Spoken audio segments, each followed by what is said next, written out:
Last night in Mobile, Alabama, Donald Trump was greeted by one of the largest crowds so far in the 2016 presidential race. About 30,000 people came out to hear the Republican candidate speak for more than an hour about the economy and immigration. On the other side of the political spectrum, independent Social Democrat Bernie Sanders is also drawing big crowds. The senator from Vermont is a surprising front-runner on the left, pulling ahead of Democratic candidate Hillary Clinton in early polling. Last night, he thanked supporters in South Carolina for being part of a political revolution. A year ago, political pundits probably didn't predict that these two candidates would be the ones gaining remarkable ground. Trump versus Sanders might be an unlikely combination on the ballot, but as Aarti poll reports, they're building momentum with more than 400 days left in the race to the White House. In cities across the U.S., folks camping out for hours. I have a day off from work, and I said, I'm going to be here at 6:45 a.m. I'm going to shake his hand.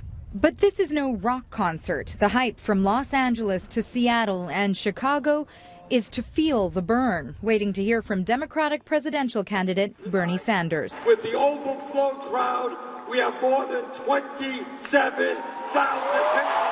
The 73-year-old independent senator from Vermont has certainly succeeded in mobilizing large numbers.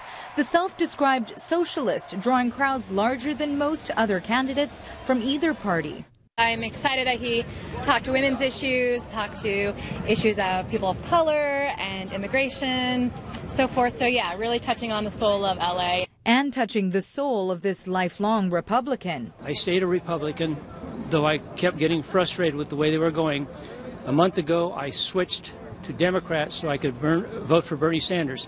Senator Bernie Sanders! An unconventional candidate making surprising gains in what's shaping up to be an unusual presidential race. Sanders inching closer to Democratic frontrunner Hillary Clinton in the polls.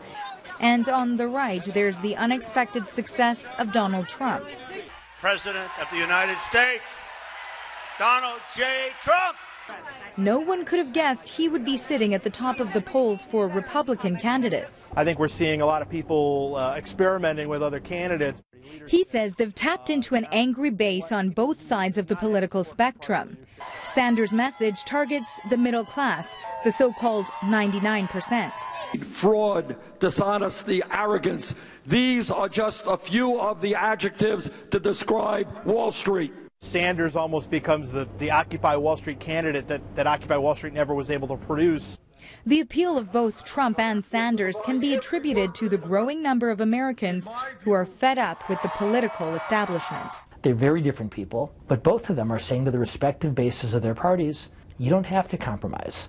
You don't have to give up what's important to you. Let's go get all of it. Despite their current popularity, some analysts say it's unlikely these candidates' unorthodox approach will yield the presidential nomination. But they warn so far this campaign has been full of surprises. Aarti Global News, Washington.